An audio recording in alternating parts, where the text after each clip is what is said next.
It's that Olympic level wrestling. That's why it's so fascinating to see like guys like Bo Nickal and these like elite wrestlers coming in at an early age. That's another fucking problem. Real problem.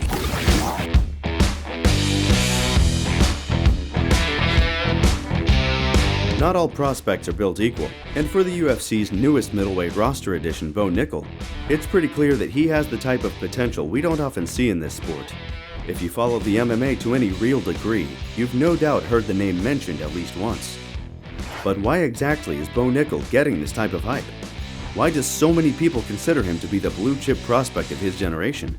Well, for today's Rising Talent feature, we're going to take a dive in and find out.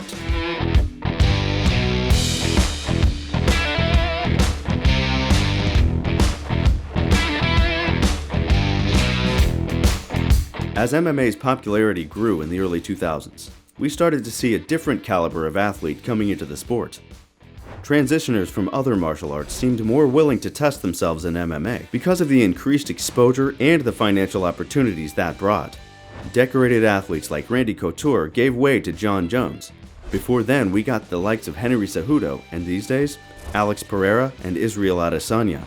The UFC in particular might have its issues with fighter pay, but for a legendary collegiate athlete like Bo Nickal, his move to MMA was always going to be the right decision. By the time his glittering run at Pennsylvania State University came to a close, Nickal had been rightfully granted a historic position among the finest wrestlers in the college's history. He even took home the coveted Dan Hodge Trophy in 2019, awarded to the greatest college wrestler in the nation in any given year.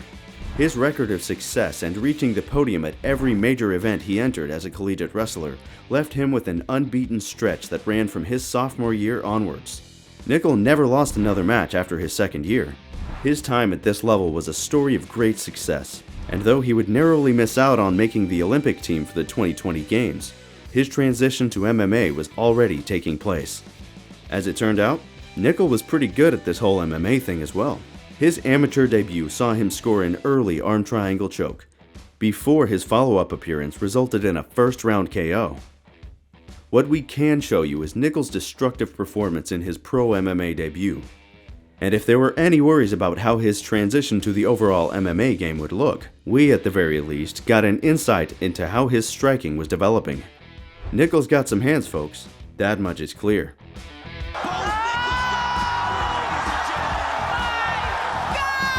A thunderous knockout brought the attention of Dana White and the UFC to this blue-chip prospect. And in a very rare display of faith, they decided to make his second professional fight an appearance on Dana White's Contender Series. With Zachary Borrego as his opponent, Nickal's second fight was the first time that many people actually saw this dude compete. And he managed to make one hell of an impression, blasting through his opponent in just over a minute with a rear naked choke finish. Not only did he make this win look easy, but it seemed to suggest that he was already UFC material. Well, as it turned out, as much as Dana was impressed, he did the sensible thing and signed Nickal for one more fight in the Contender Series before rushing him into the UFC. What we'd like to do is offer Bo another fight here in the Contender Series. He wins that one, give him a shot in the UFC. And so, Bo's third outing saw him take on Donovan Beard. And if you thought his first Contender Series appearance was fast, well, this was another level entirely. Nickal came out the gates quickly, landing a huge right hand to drop his opponent. After a few ground and pound shots, he took mount, rolled to his back to secure the triangle choke, and tapped him before a minute had even passed. The biggest prospect in MMA had earned his opportunity at UFC Glory. And with that, the promotion signed him up for a showdown on the main card of one of the biggest events of the year. UFC 285 was headlined by the return of the great John Jones. So placing a UFC debutant on the pay-per-view portion of the card tells you everything you need to know about the promotion's trust in Bo's ability. With the 7-fight promotional veteran Jamie Pickett in front of him, this would certainly serve as the greatest litmus test of Nickal's career so far.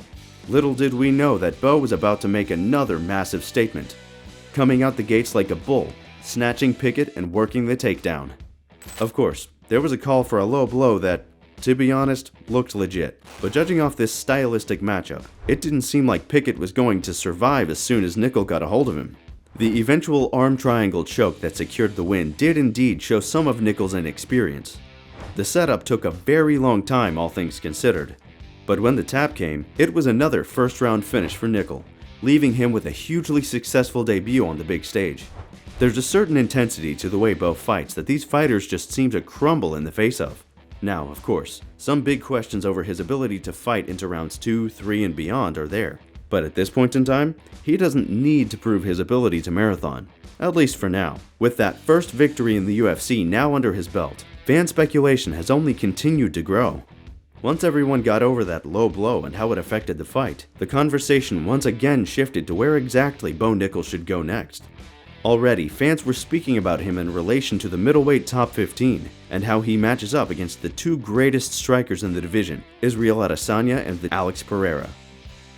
Look, we know that Nickal is not ready for that kind of conversation, and even if he was, there's no way in hell he makes that climb for another few fights. However, the UFC has seemingly lined him up for a quick turnaround. It's not officially set in stone just yet, but it appears as though Nickal's next bout has been verbally agreed upon. The time for him to take on Tresean Gore, an Ultimate Fighter veteran who has posted a 1-2 record inside the octagon.